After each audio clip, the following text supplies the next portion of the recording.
So Harley-Davidson is debuting two new models this year for 2022, the Road Glide ST and the Street Glide ST. Pretty much the same bikes from the steering head backward. The difference is, of course, the fairings.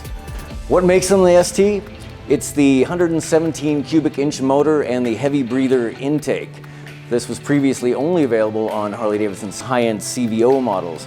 Now they're in these ST models. So you got more power, and the idea is to take advantage of the performance bagger movement, which Harley says this is a big thing that's coming up, and it's helping the segment come alive with the King of the Baggers race series, which they won in 2021. So we've got the big motor, more power is always better, right? And a solo seat. So this one is kind of meant for a solo rider rather than taking your passenger like some other of the glides. As you know, the Street Glide and the Road Glide, they're pretty much the same bike aside from their fairings. The Street Glide has the handlebar mounted fairing, and the Road Glide has the frame mounted fairing. It's a different experience, but the bike is pretty much the same. In our ride today in windy conditions, we had a lot of crosswinds. I preferred the Road Glide because it seemed to be more stable in the crosswinds, and it also delivered less buffeting than the Street Glide. Your mileage may vary. So what else makes the ST? A bunch of cool finishes on the bike. Bronze is the dominant highlight color on the Prodigy cast aluminum wheels, which are really cool. Also on the motor.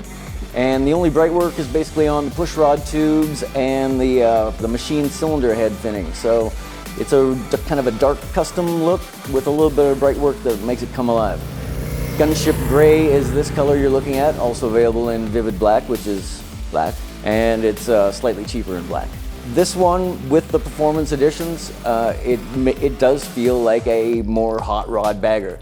Also helping its performance is longer suspension travel in the back. They put on the Road King's shock, so extra stroke, extra travel, and it's a little bit more lean angle in the corners. So you got to tip this thing over pretty good to get anything to drag, and that makes it really fun to ride, especially when you got that big motor pushing you along.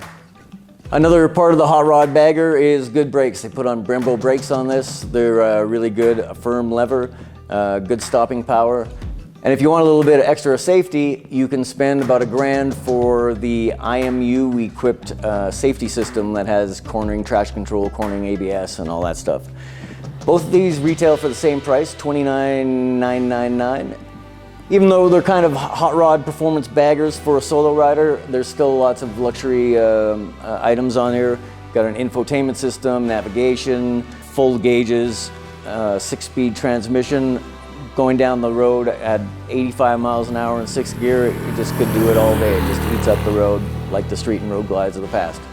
So the performance bagger trend is really cool to me because I like riding motorcycles and I like riding them leaned over, and these just help you do it safer and with more capability inside the platform.